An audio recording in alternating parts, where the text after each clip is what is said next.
Hey, are you ready for some juicy gossip about one of the most iconic tech companies in the world? Well, buckle up, because this video is about to take you on a wild ride through the craziest fun facts about Apple's history. We're diving deep into the crazy, the wacky, and the downright bizarre moments in Apple's history. So, without further ado, let's go.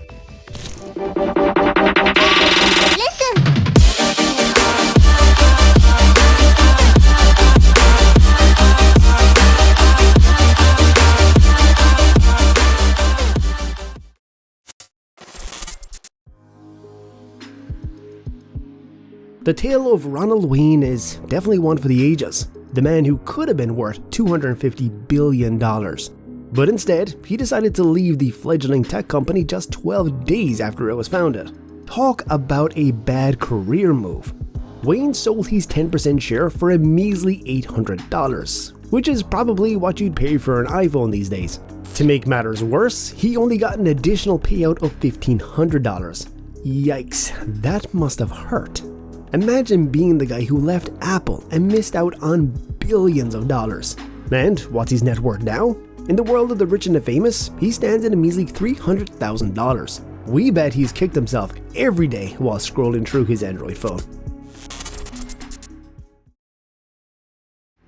You may think getting into Harvard University is tough, but let us tell you something. It is a piece of cake compared to getting a job at the Apple Store. In 2009, over 10,000 eager beavers applied for a job at a new Apple Store in Manchester, but only a select few were deemed worthy of donning the iconic blue shirt. And when we say a few, we mean just 2% of the applicants. That's right, you'd have a better chance of winning the lottery than getting a job at the Apple Store. So if you're looking for a career change, might as well go back to school and aim for Harvard. Or maybe you can beg the tech overlords and see if that works. Rumor has it that Steve Jobs spent countless sleepless nights trying to come up with the perfect name for his new tech company. But in reality, it was as simple as his love for a particular fruit, the apple. The multi-billion-dollar company that revolutionized the tech industry was named after a piece of fruit with no deeper meaning to it. He liked it, he named it.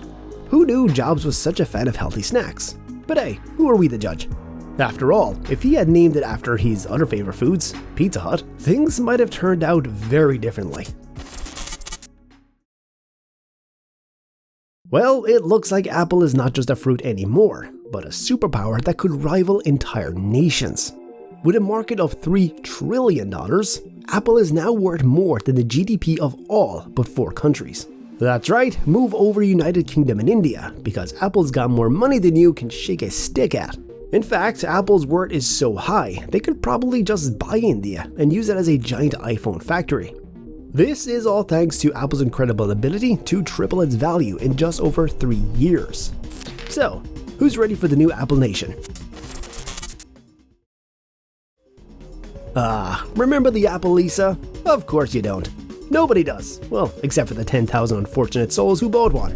Apparently, the Lisa was plagued with problems, like being priced higher than a trip to the moon, not having enough software to run, and using floppy disks that were more unreliable than a politician's promise. And just when you thought it couldn't get any worse, along came the Macintosh to sweep in and steal the show with its cheaper price and faster speeds. It's like Lisa was the kid at the school who just got picked last for the dodgeball team. In the end, about 2,700 of them were buried in a landfill in Utah, which is probably where they belonged all along, to be honest. Well, looks like even the bigwigs at Apple had to start somewhere. Did you know that Steve Wozniak, one of the co-founders of the company, had to sell his precious scientific calculator just to raise a bit of capital? Guess even the smartest people in the room have to make sacrifices sometimes. And let's not forget about Steve Jobs, who had to sell his trusty Volkswagen van just to scrape together enough cash to start assembling the first Apple computer in his garage. It's like a high-tech version of Antiques Roadshow, but instead of evaluating old relics, they're selling them off to start a tech empire. Hold up, did you know that every Apple iPhone ad displays the time as 9:41 a.m.? But why? Well, it turns out that it's all part of Steve Jobs' carefully orchestrated product launch presentations. They wanted the big reveal to happen around 40 minutes into the presentation, but they knew they wouldn't hit the exact time. So, being the overachievers that they are, they set the devices to 9:42 AM in product photos just to be safe. But when Jobs actually unveiled the first iPhone at 9:41 AM at Macworld 2007, it was like the stars had aligned. And that's pretty much it to the anticlimactic time secret. Sorry. Did you know that the name iPod was inspired by a line from Stanley Kubrick's 2001: A Space Odyssey? And who was the genius to come up with this groundbreaking idea? None other than a freelance copywriter named Vinny Chico, who must have been feeling particularly inspired after watching the movie. Apparently, the phrase "open the pod bay door, Hal" caught his attention and inspired him to suggest the name iPod. We should all be grateful that Vinny wasn't watching something like The Fast and the Furious at the time. Who knows what the name it could have been? Cue a shudder.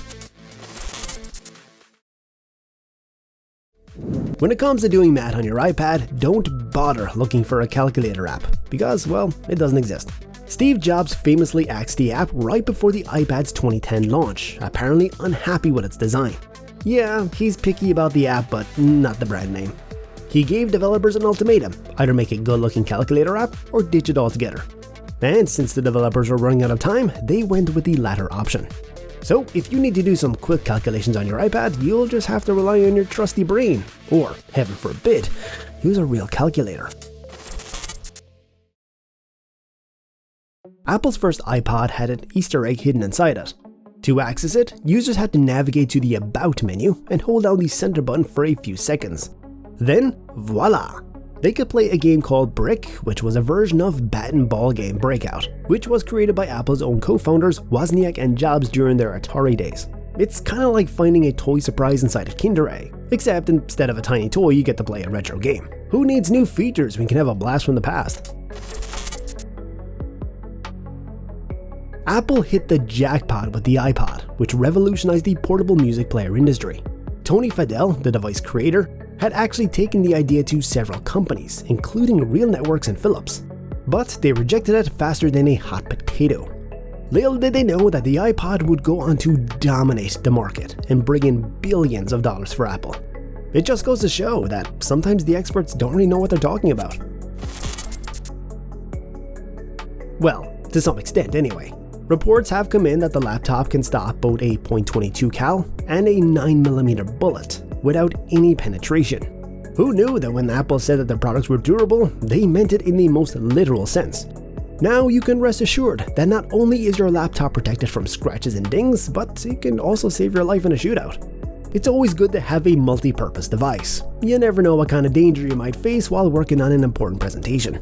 And who knows, maybe Apple will come up with a new line of bulletproof gadgets that can protect you from everything from hurricanes to shark attacks. From selling a calculator to fund the company, to having a calculator in the iPads, and choosing the name of the doctor's most hated fruit, Apple's history shows ingenuity, innovation, and a unique approach to technology. Thank you so much for watching. So we got a question. Which one of these was your favorite fact? Let us know in the comment section below. And we will see you in a new video. Take care.